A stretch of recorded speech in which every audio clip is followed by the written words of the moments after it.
Welcome to Art Appreciation. This is still Unit 1 Assumptions and Nature of Art. Are you ready? At the end of the lessons, the learners are expected to do the following. In this lesson, we are going to characterize the sources and kinds of art, because in Lesson 5, we are going to talk about the kinds and sources of subject. Now, at the end of Lesson 5, the learners are expected to, first, define the different kinds and sources of subjects in art. Second, classify local artworks according to its kind and source of subject. And lastly, create an art piece according to one's choice of type and source of subject. It's very interesting to learn, right? Now let us keep going. Can you look around you? Can you observe your surroundings? Do you know that everything in the environment can be a source of a subject? What the artist sees, feel, and hear can be used as one source of subject. In general, the kinds and sources of a subject can be categorized into 7.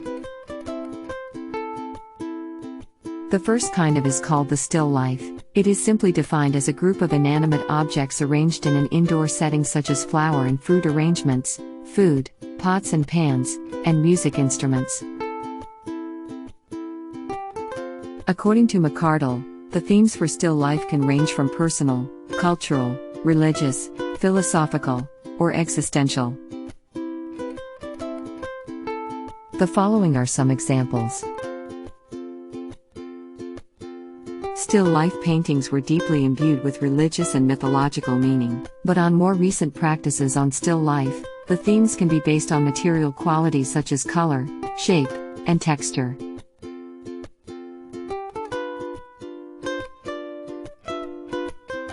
Just observe the examples.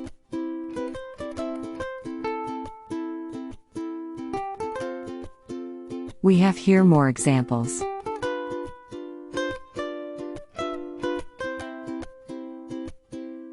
What can you say about it?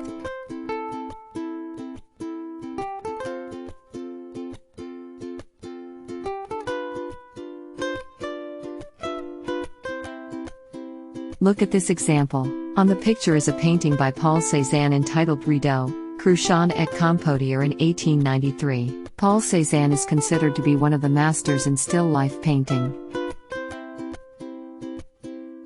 This magnificent painting has the grave air of a masterpiece of the museums as it is considered to be the most expensive still life ever sold at an auction. paulcezanne.org, 2020.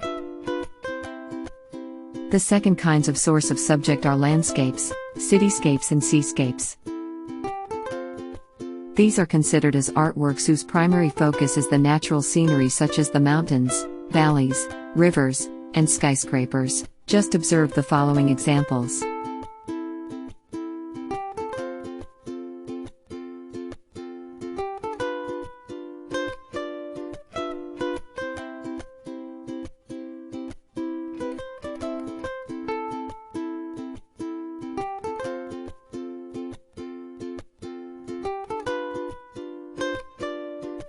Now, let us take a look of some work of arts with the cityscapes as their source of subject.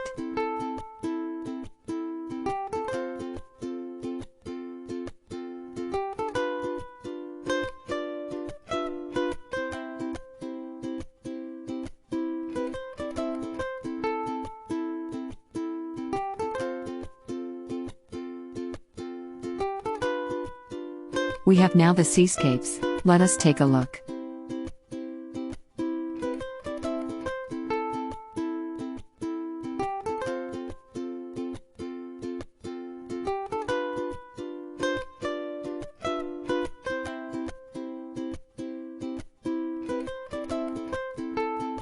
Let us now have the third source of art, the animals.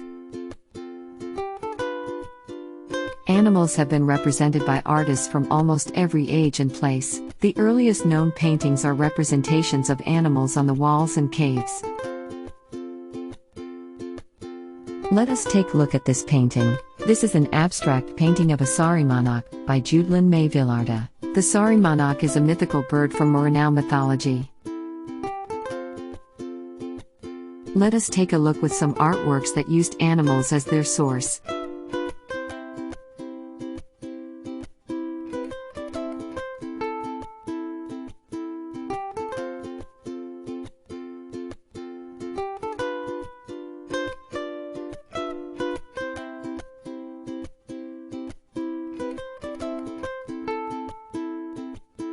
Another kind of sources is a portrait. It is a realistic likeness of a person, whether in sculpture, painting, drawing, or print. It need not be photographic in likeness but is a selective process of highlighting and emphasizing certain features. An example is this famous painting.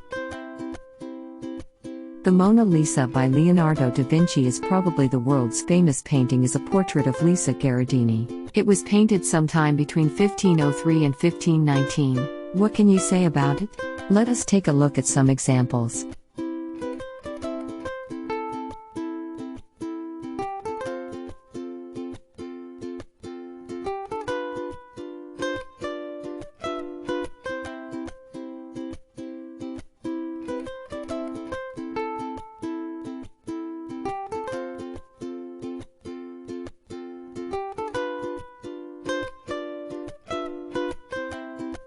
We also have the everyday life.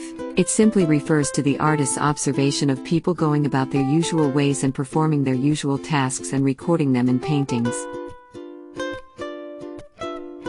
Look at these examples. What do you see?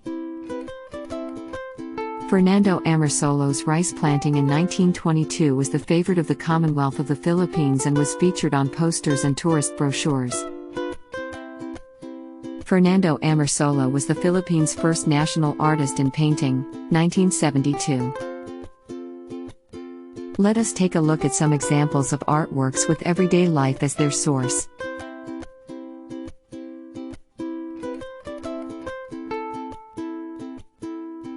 We also have history paintings. They are those with a high-minded or heroic narrative as illustrated by exemplary deeds of its figures. History painting was originally dominated by religious paintings, but the category, in time, expanded to include themes from mythology, literature, or history. History paintings are further categorized as religious history paintings, mythological history paintings, allegorical history paintings, literary history paintings, and historical history paintings. The Spoliarium in 1884 by Juan Luna is the most valuable oil on canvas painted by the Filipino artist. The painting features a glimpse of Roman history centered on the carnage brought by gladiatorial matches. Take a look at the painting in front of you. What do you think it is all about?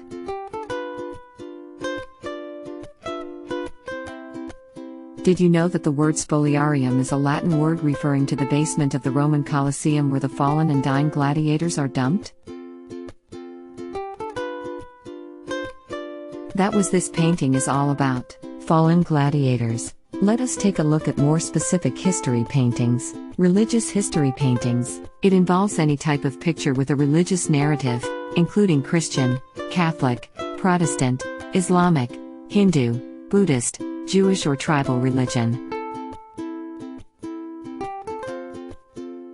Mythological history paintings. This includes any picture illustrating a mythical story, fable or legend. Popular themes included legends surrounding Greek gods or mythical stories of Roman deities. Look at this example. This painting is about the return of Neptune by John Singleton Copley. Allegorical history paintings. Allegorical pictures typically use people or objects that symbolize, or represent, other people or things.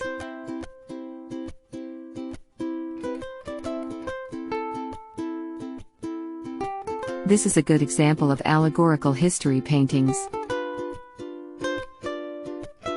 You call this painting The Alchemist. It was painted by Pieter Bruegel the Younger in 1558. The painting depicts an alchemist at work, frantically attempting to conjure gold. His wife is next to him, shown desperately in search of more coins in her purse. Additionally, a fool is close by and fans a fire, altogether fueling the entire endeavor. We also have literary history paintings. A narrower category but sometimes included within mythological category. This consists of narrative paintings based on themes taken from literature, not involving mythological stories.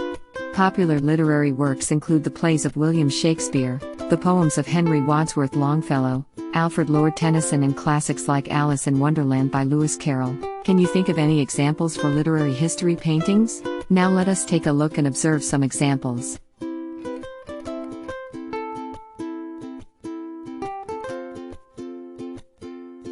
One of the most interesting is the last type of history painting, which is the historical history paintings. From the word itself, historical, you might have an idea already on what it is all about.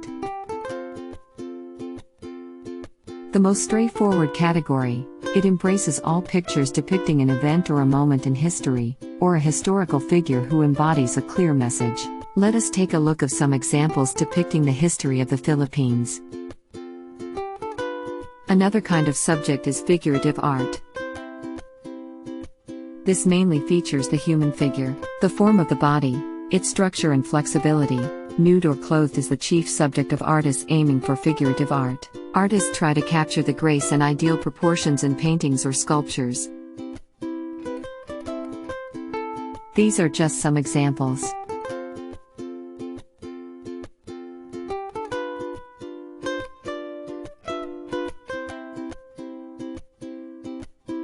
Michelangelo's David is probably the most famous statue in the world. It was created between 1501 to 1504 and with a height of 14.0 feet depicts the biblical hero David.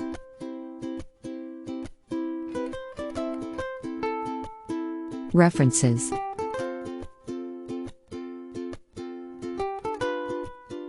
In this lesson, we discussed about kinds and sources of a subject. As a review, we have the following basic concepts that you need to remember: still life, landscapes, cityscapes, and seascapes, animals, a portrait, everyday life, history, and figurative art. We also have 5 history painting categories, namely the following: religious history paintings, mythological history paintings, allegorical history paintings, literary history paintings, and historical history paintings.